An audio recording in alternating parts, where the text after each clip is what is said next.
মহানবী হজরত মোহাম্মদ সাল্লাল্লাহু আলাইহি সাল্লামের আমলে পবিত্র কাবা ঘরের আশপাশে কে কোন কোন সাহাবী কোথায় আসলে তাদের ঘর ছিল, আজকের এই ভিডিওতে কিন্তু আমরা সেই পুরো বিষয়টি দেখব ইনশাল্লাহ। আপনারা যে যেখান থেকে দেখছেন বন্ধুরা ভিডিওটি শেয়ার করে দিবেন। যে দেখুন, প্রথমেই কিন্তু কাবা ঘর, এবং কাবা ঘর ঘেরাও করেই কিন্তু সমস্ত ঘর বাড়ি, যত সাহাবী এবং নবী করিম সাল্লাল্লাহু আলাইহি সাল্লাম থেকে শুরু করে সমস্ত সাহাবীদের ঘর বাড়ি কিন্তু রয়েছে।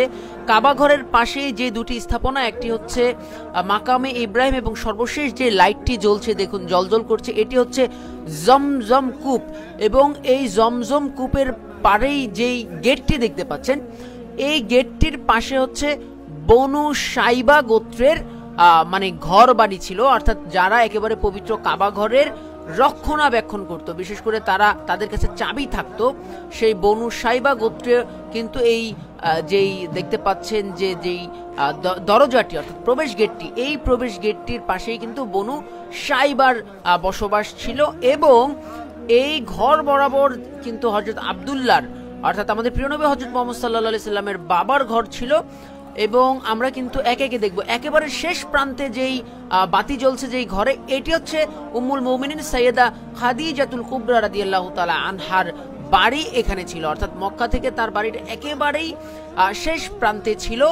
এবং আরো কাছের যে জায়গাটি, এই যেটি এখন জ্বলজ্বল করছে, এটি হচ্ছে হাউস অফ আবু সুফিয়ান। মহানবী হযরত মুহাম্মদ সাল্লাল্লাহু আলাইহি সাল্লামের আবু সুফিয়ানের বাড়ি ছিল এই যে ঠিক যেটি এখন জ্বলজ্বল করছে। আর এই যে এখন যেটি জ্বলছে, এটি হচ্ছে আমাদের প্রিয় নবী হযরত মুহাম্মদ সাল্লাল্লাহু আলাইহি সাল্লামের পিতা হযরত আব্দুল্লাহ ইবনে আব্দুল মুত্তালিবের ঘর অর্থাৎ বাড়ি। আমাদের নবী করিম সাল্লাল্লাহু আলাইহি সাল্লামের ঘর কিন্তু একদম কাবা ঘরের যে গেট, এই গেট বরাবর কিন্তু সোজা, যেখান থেকে পুরো কাবা ঘরকে সরাসরি দেখা যেত।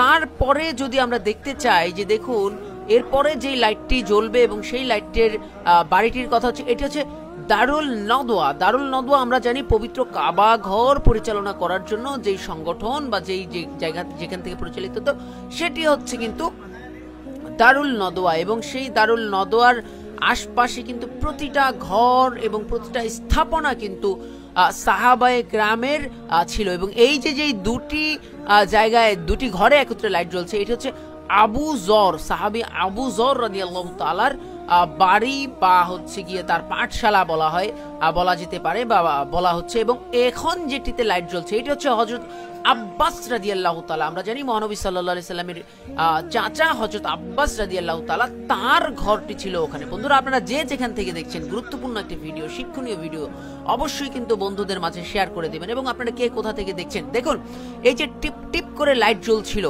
এটি কিন্তু হযরত ওমর বিন খাত্তাব রাদিয়াল্লাহু তাআলার বাড়ি।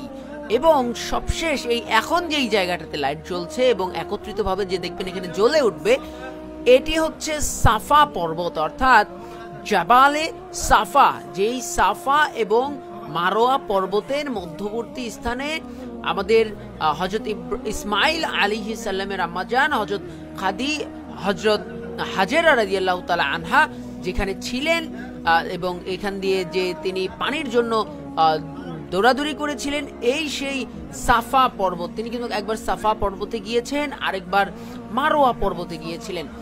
তো বন্ধুরা দেখুন, পবিত্র কাবা ঘরের আশপাশে সে যুগে, কোন যুগে, যে যুগে মহানবী সাল্লাল্লাহু আলাইহি সাল্লাম ছিলেন পৃথিবীতে, সে যুগে কার বাড়ি কোন অবস্থানে ছিল এবং কে কোন সাহাবী কোথায় থাকতেন, পুরো বিষয়টা কিন্তু একটা ম্যাপের মাধ্যমে, মানচিত্রের মাধ্যমে একেবারে সুন্দরভাবে কিন্তু তুলে ধরা হয়েছে। এবং এটি কায়রোর একটি ইসলামিক যেই ফেয়ার হয়েছিল, মেলা হয়েছিল, সেই মেলাতে কিন্তু দর্শকদের জন্য অত্যন্ত সুন্দরভাবে কিন্তু এই দৃশ্যটি তুলে ধরা হয়েছিল। একেবারে ইসলামকে সচিত্রভাবে কিন্তু তুলে ধরার একটি প্রয়াস দেখানো হয়েছিল। বন্ধুরা, আপনারা যে যেখান থেকে দেখছেন এই ভিডিওটি অবশ্যই কমেন্ট করে জানাবেন, এবং আপনাদের কেমন লাগছে অবশ্যই কিন্তু কমেন্ট করে জানাবেন, এবং বন্ধুদের মাঝে ভিডিওটি শেয়ার করে দিবেন। এই প্রত্যাশা আজকের মতো এখানেই বিদায় নিচ্ছি। আল্লাহ হাফেজ।